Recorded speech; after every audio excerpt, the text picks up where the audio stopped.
Bienvenue dans mon antre, aujourd'hui on va parler d'un groupe qui est pas si inconnu que ça, Deftones.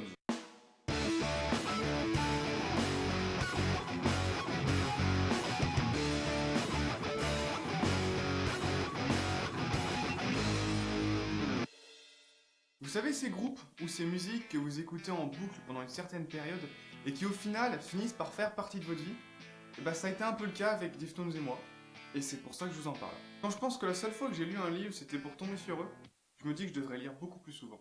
Bref, assez de nostalgie pour cette fois, on rentre dans le vif du sujet. La première fois qu'ils ont joué ensemble, c'était dans un barbecue. Enfin pas dans le barbecue, mais à une fête barbecue. Ils se faisaient des grillades. Comme quoi les barbecues... Alors Deftones, qu'est-ce que c'est? C'est un des groupes qui a popularisé le new metal avec Korn, Limp Bizkit et Linkin Park. 3 fois rien quoi. Il y a un truc qu'on retrouve dans ce groupe-là, qu'on retrouve aussi chez System of a Down, et qui est relativement rare je trouve. C'est un style vraiment particulier, mais qui est pourtant très accessible. Vous voyez, System of a Down, la plupart des gens aiment. Pourtant, quand vous regardez un petit peu plus et que vous écoutez un peu les sonorités de System of a Down, c'est vraiment chelou comme truc. Mais pourtant, tout le monde aime bien. Et bah, Deftones, c'est ça aussi.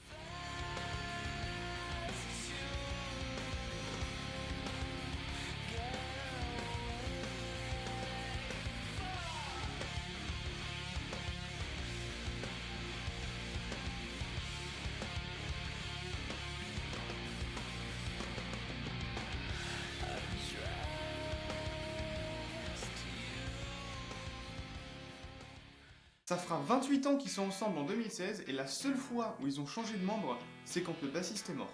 Si vous voulez tout savoir, leur bassiste est mort après avoir passé 4 ans en coma à cause d'un accident de voiture. Je vous dis ça parce que la plupart des groupes ont très souvent changé de membre. Par exemple, ça c'est Deftones, et ça, c'est un graphique Wikipédia. Je le garde parce qu'il est bien. Plus les barres sont longues et plus le mec est resté longtemps dans le groupe. Et les couleurs, c'est les rôles qu'il a eu. Genre guitare, basse, batterie. Et des fois, il y a 2 couleurs dans la même barre, c'est quand il a fait guitare et chant, basse et chant. Pour comparer, ça, c'est 6 heures. Ouais, bon là, je vous l'accorde, c'est le bordel sans nom. Et ça, c'est Korn. Ça a l'air moins le bordel comme ça, mais faut se dire qu'ils ont quand même passé 1 an sans batteur. Enfin bref, vous voyez ce que je veux dire. On passe à la discographie. Comme je le disais tout à l'heure, ça fait 28 ans qu'ils sont ensemble, et en 28 ans, évidemment, ils ont fait quelques trucs. Comme par exemple, cet album. Et au passage, on retrouve vraiment une évolution, niveau de leur style, et niveau du son des CD. Et ça j'aime bien. En premier album, sorti en 95, Adrenaline, et on peut admirer un magnifique spécimen de poire à lavement.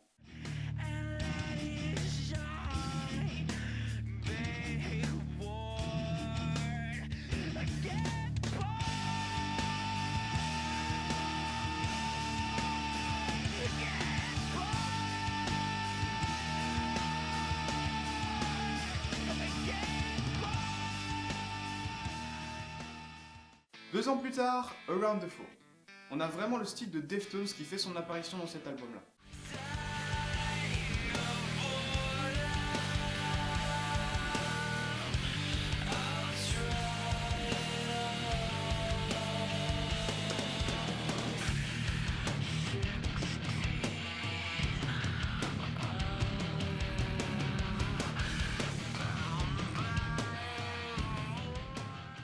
En 2000, White Pony, mon album préféré, mais vraiment.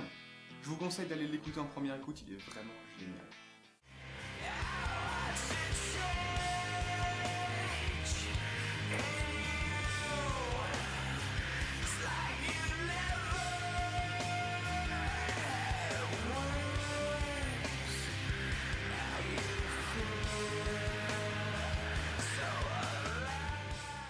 Trois ans après, Deftones.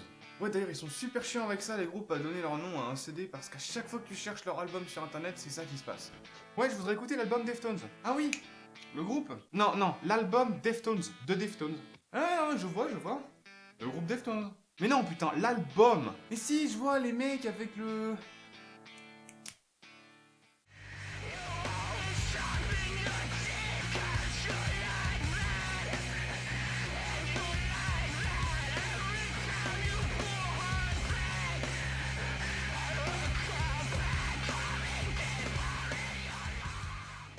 Et ensuite, Saturday Night Worst. Ça aussi c'est un de mes albums préférés parce qu'on retrouve les sonorités justement de White Pony dedans. Et bon, vous pouvez aller l'écouter aussi parce qu'il est vraiment génial. En première écoute, comme vous voulez.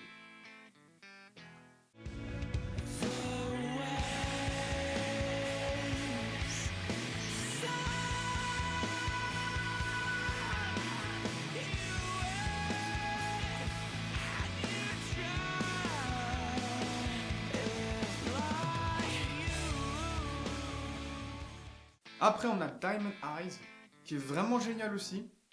Vous pouvez aussi aller l'écouter en première écoute. L'avantage, c'est que vous avez le choix avec ce groupe-là. Donc,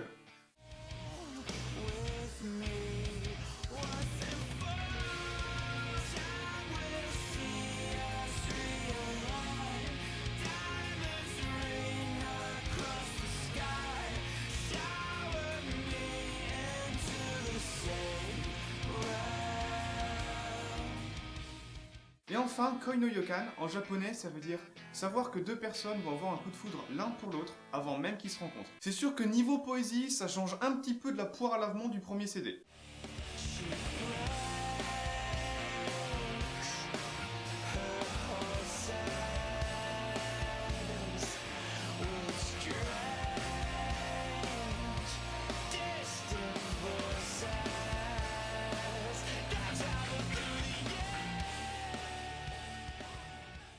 Et un petit plus pour la fin, si vous regardez la date des CD, vous allez vous dire que normalement ils auraient dû en sortir un autre depuis le temps. Justement, il y a un album qui aurait dû sortir, qui aurait dû s'appeler Eros. Mais le seul problème de ça, c'est que le bassiste est mort et que du coup, à cause de ça, ils ont repoussé la sortie de l'album à je ne sais pas quand. Et du coup, il reste plus qu'à attendre. En troisième position, Romantic Dreams. Parce que j'aime bien le clip, et j'aime bien aussi les sonorités un petit peu différentes de Koi no Yokan.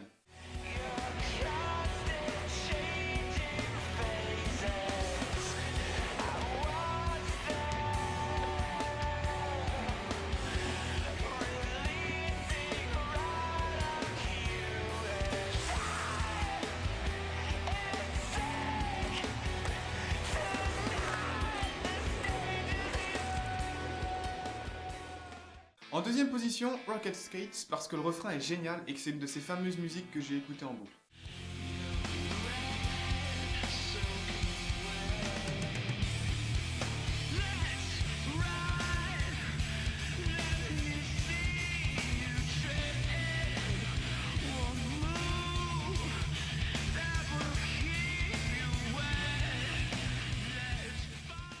Et en première position, une musique qui m'a donné la chair de poule tant de fois que je peux juste pas la mettre ailleurs qu'en première place, Knife Party. Bon, par contre, en général, je vous mets des clips, mais celle-là on n'a pas, donc j'en ai fait un. Enfin, j'ai essayé d'en faire un.